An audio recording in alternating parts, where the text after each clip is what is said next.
Nandun daw siya sa, tawag doon, kuha ng ticket. O yan. So, ayun po mga amigo. Kukuha na si Chamamea ng ticket pa Pilipinas. Kurtina na lang talaga ang kulang mga amigo. Tingnan nyo po. Ang ganda. Ang ganda po ng ating paligid kapag kaganyan. Tcharan! Magandang araw po sa ating lahat. Ito na po tayo. Kuya Beljun, good evening Kuya Beljun. Pinatay mo na yung kalan? Pinatay mo na yung kalan? Patay na. Patay na. Matigas pa. Matigas pa? Papalamutin yung bukas. Sige.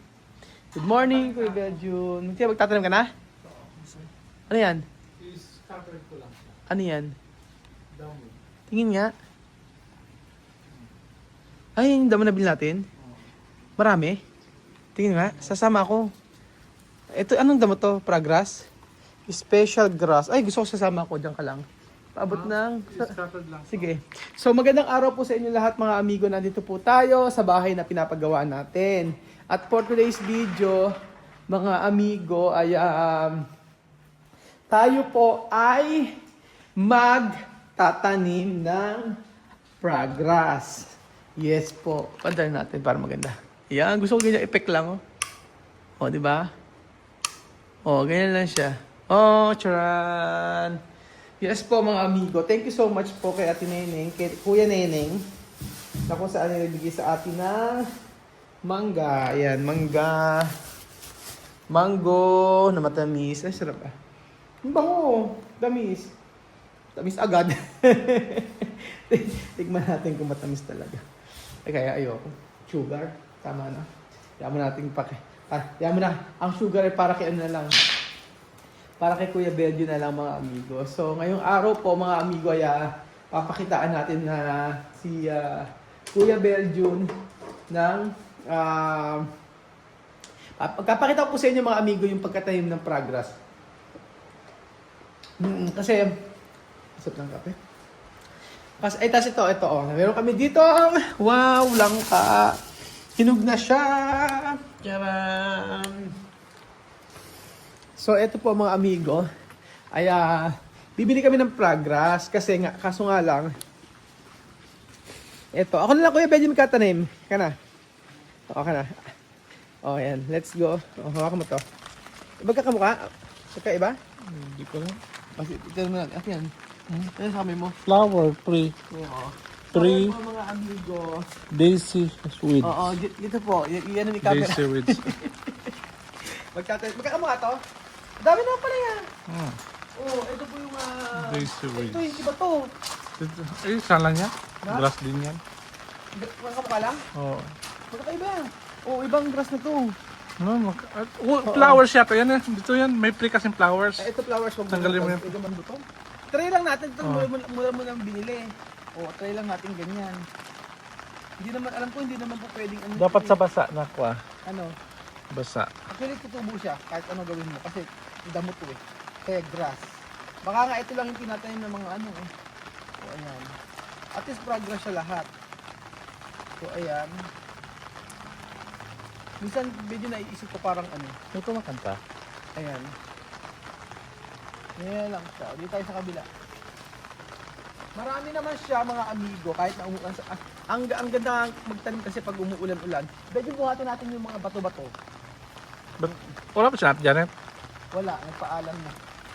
Magandang paalam naman nila. Nagpaalam na si Ate Janet. Si Billy. Ano si Billy? Paalam na si Billy. Mga nagpaalam na sila. Si Billy. Dito lang si Billy. Nagpaalam na sila. Ayan. Pero kailangan tayo alam mas maganda. Bumili na tayo ng ano. Pinakamainam. Bumili na tayo ng progress talaga na itatanim. Kasi pag mag-aantay tayo rito, hindi tayo sure kung tutubo ito. Ayan. Kasi sa mga damo na to, diskumpiyado ako. Diskumpiyado ako sa mga damo na to. Kaya nga. Ayan. Parang nakakaano. So, ayan. Parang ang... Ano naman, tingnan mo naman. Hindi mga buhay naman yan eh. Hindi ako ano, Lalo pag maulan. hindi ako convincing. Pag maulan, nabubuhay naman sila. Hindi tayo sure dito. Pero we will see. Ewan ko kung sa Shopee kasi mag-message ka lang. Mag-ano ka lang sa Shopee. Mamaya, diyan mo lang. Mag-ano ka lang, mag-search ka lang sa Shopee, lahat na makikita mo nandoon. Ayan. Punta ka doon sa gitna. Oh, ikaw naman na. Ayan. So ako po ay, si Kuya Beljo na po ang bahala. Bahala na siya magtanim-tanim dyan. Ito Oo. kasi. Ikaw na magtanim dyan. So ayan po mga amigo. Akala yung, ito yung sa'yo. Mas maganda to, ayan. Ayan yung payong mo. Kasi ayan.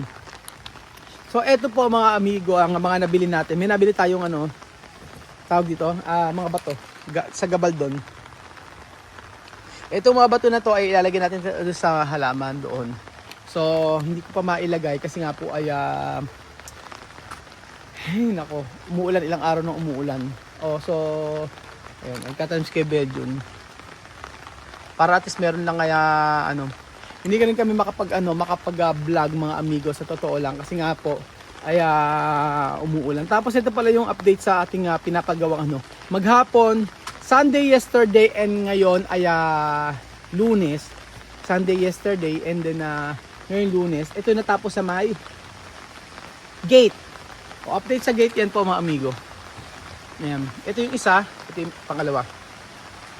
Tapos ito na po yung design, ito yung isa. So ginagawa na yung design. Ayun lang nagawa nila. Konti lang. Oo. Yun na yung nagawa nila. Nung kanina saglit na sila nagtrabaho. Tapos po umuwi na rin sila. Kasi nga po ang panahon, not okay yung panahon. Talagang nag-uulan po mga amigo. So ayan. Tapos na tapos kay Belgium at kailangan ni Belgium magpaa. Ayan ako kay Belgium, sige. Alam mo, lalagyan natin yung mga bato na yun sa gilid, iyaan natin. Pero I think hindi natin kayang gawin tayo lang. Hindi natin kayang tayo lang mga amigo. Dahil nga po, syempre, napakabibigat niyan. Titingnan yung ganyan siya pero mabigat po yan mga amigo.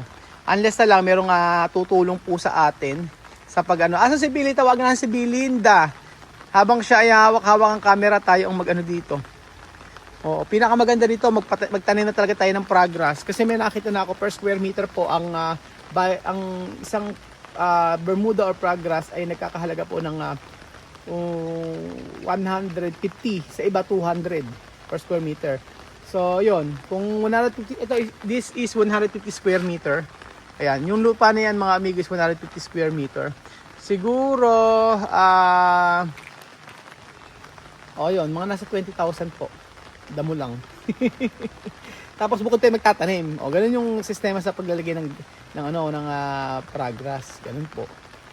Paglalagay ng Bermuda. Pero natutuwa ako mga amigo dahil napakaganda ng mga halaman natin. Ayan po. Ang ating mga plants. Ang hirap kayang ang hirap po kayang tawag doon. Magtanim-tanim kapag napakainit. Mas gusto ko namin magtanim ng ganito ni Belgium. So ayan po mga amigo, mamaya po ay babalitaan ko po kayo. Ako maglalagay muna ng mga dito. Para bukas okay na po. Kasi sa totoo lang, gusto ko na umandar na yung umandar na yung ating solar. Ay, namatay na. Okay. Kanina umandar na. Matakpan kasi ito. Okay na. Kaso, hindi ako convincing talaga sa mga progress na yan. So, ayun po mga amigo. Mamaya babalikan ko kayo sa mga pangyayari dito. Kasi lalagay muna ako ng mga bato sa ating mga dito. Para at least mamaya ay may magawa ako. Kasi bukas maaraw na naman sigurado niya. Pag umaraw bukas, sure yun. Wala akong matatrabaho. Ay nako! So ayan na po mga amigo at ginabi na kami ni Kuya Belgium sa pagtatanim ng Bermuda na hindi natin alam kung tutubo po siya. Parang hindi binili kasi yon, titry lang namin. Kaya nga lang kasi parang hirap naman kailan patutubo yun, di ba? So we will see mga amigo. Tapos pagkayari yung mga bato hindi namin nayari bukas na ginabi na po kasi kami mga amigo. Tapos pagkayari nag-uulan pa, hindi namin tsaka mabigat.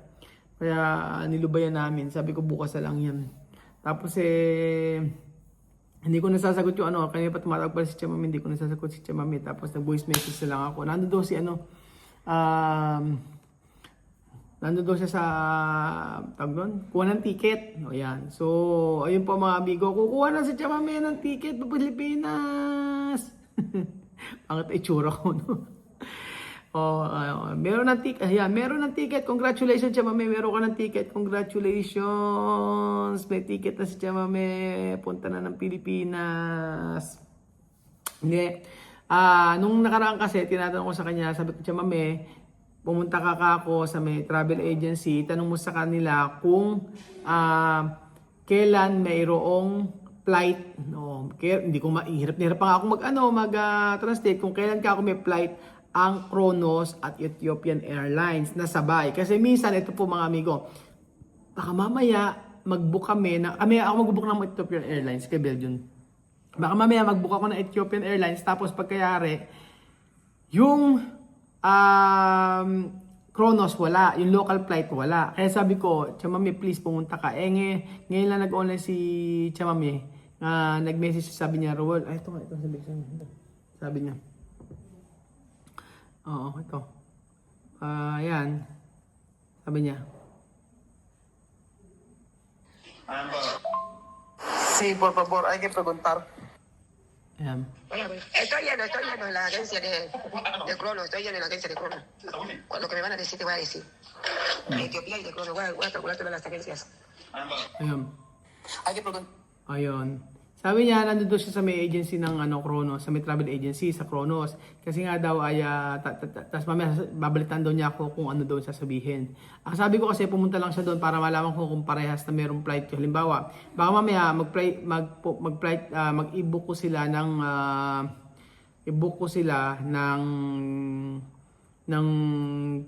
Pilipinas, tapos mamaya wala walang flight ng Kronos. Mag-stay pa sila sa Malabo, maaga sila mapupunta doon. Minsan nag-check kami ng Kronos, hindi nga po pwedeng mag-book sila. Doon lang magbo-book po mga amigo. Kaya sabi ko siya, Mami, sabihin niya sa akin kung kailan ang pwede para at least ma-book. Sabi ko, kung kailan na lang kung kailan kayo pwede, sabi ko sa kanya ganun. Tapos about sa record nila, sa bulletin nila or sa grades ng mga bata, ay siguro baka palabas na yun or baka yung kila misma nakuha na yung grades nila kasi importante yun. Yun na talaga yung iniintay nila. Tapos sabi ko wag sila magadala ng maraming maleta. Kasi po nung time na nandito sila, ang ginawa ko po mga amigo, pag kami local flight, binibigyan ko talaga sila ng pera doon para sila nang bibili. Opo, kailangan ganun. Matalino naman si Chamame, alam naman niya yun kasi ilang beses naman siya napabalik-balik sa Pilipinas. So yun po. So kailan ang date ng alis nila papunta rito? Wala pa po mga amigo. At nagtatanong pa siya kung kailan yung sabay na may flight. Usually kasi pagka nasa may sinerge namin sa internet, makikita naman din siya. Kaya lang po, ang mas maganda po kasi magtanong doon.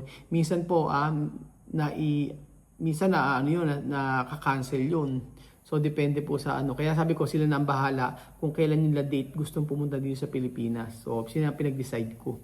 Kaya, yan, sa akin si Mami, nag-voice message. Sabi ko, tawag ka na sa akin mamaya kung ano ang sasabihin sa'yo sa agency para iska ko Siguro kasi habang bakasyon sila doon, maihatid niya yung mga bata dito. Para at least, sa paghatid niya ng mga bata dito, pagka mag-start ng pasukan doon, makahabol sila Sophie.